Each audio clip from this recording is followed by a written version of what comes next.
अस्सलामुअलैकुम। Welcome to my channel AS cooking diary. उम्मीद करती हूँ आप सब खैरियत से होंगे। अल्लाह पाक आप सबको अपनी हिफ्ज़ अमान में रखे। आज मैं मटर पुलाव बनाने लगी हूँ। मटर पुलाव बनाने के लिए मैंने पतीले में ऑयल ले लिया है। अब ऑयल के अंदर मैं डाल रही हूँ प्याज। एक मीडियम साइज़ की प्याज कट करके रखी हुई थी, वो इसके अंदर डाल दूँगी और प्याज के ब्राउन होने का वेट करेंगे। ये मैंने चावल ले लिए हैं, 2 से ढाई एक गिलास चावल के हैं और इनको मैं धो के भिगो के रख दूँगी। ये देखें हमारा प्याज ब्राउन हो गया है। लहसुन और अदरक का पेस्ट डाल रही हूँ इसमें। इसको अच्छे तरीके से मसाले के अंदर भूनूंगी प्याज के साथ और ऑयल के साथ, ताकि इसकी अच्छी सी खुशबू निकल आए। फिर इसके बाद कुछ खुश्क मसाले इसके अंदर ऐड करूँगी, जिनमें 2 अदद कड़ी पत्ता और 2 स्टिक्स हैं दालचीनी की, कुछ लौंग हैं, 2 बड़ी इलायची हैं, काली मिर्चें हैं और ज़ीरा। ये सारी चीज़ें इसके अंदर डाल के अच्छे तरीके से भूनूंगी मसाले के साथ इनको। इसके बाद इनमें जो चीज़ जाएगी 3 से 4 मिनट तक मैंने भून लिया। उसके बाद टमाटर 3 अदद वो डाल दिए और 3 से 4 हरी मिर्चें, उनको लंबा काट के वो डाल दिया। अब इसके अंदर खुश्क धनिया, ज़ीरा पाउडर और हरी वो सुरख मिर्च और नमक, ये तमाम मसाले इसके अंदर डाल दिए। अपनी रिक्वायरमेंट के मुताबिक डालें, जैसा आप पसंद करते हैं। और ये लेमन जूस, 2 नींबू का जूस निकाल के रखा था, वो डाल दिया। अब 2 टेबलस्पून इसके अंदर सिरके का ऐड करूँगी।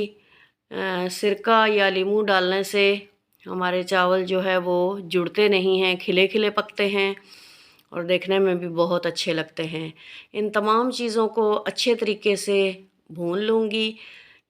ये मैंने 5 अदद मैंने डाल दिए हैं इसमें खुश्क आलू बुखारे, इनसे भी बहुत अच्छा टेस्ट आता है चावलों में।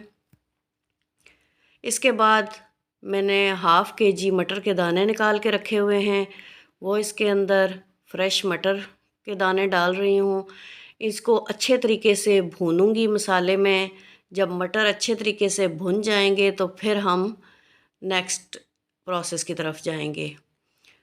तो ये देखिए मटर जो है वो तकरीबन भुन चुके हैं और इसमें 2 अदद चिकन क्यूब्स मैंने डाल दिए हैं, जो कि इसके अंदर ही मेल्ट हो जाएंगे। अब मटर अच्छे तरीके से भुन रहे हैं। अब इसके अंदर मैं पानी ऐड करने लगी हूँ। जो मैंने चावल जिस हिसाब से लिए थे उसी गिलास से मैंने 4 गिलास पानी इसके अंदर ऐड कर दिया। अब इसको ढक दिया और उबाल आने पर हम चावल डालेंगे। तो देखिए उबाल आ चुका है। अब मैंने जो धो के रखे थे चावल उनको छान लिया पानी निकाल के, अब इसके अंदर ऐड कर रही हूँ। तमाम चावल इसके अंदर ऐड करने के बाद थोड़ी देर चम्मच चला के मैं दोबारा से इसको ढक दूँगी, ताकि इसका पानी जो है वो ड्राई हो जाए और फिर हम इसे दम लगा सकें।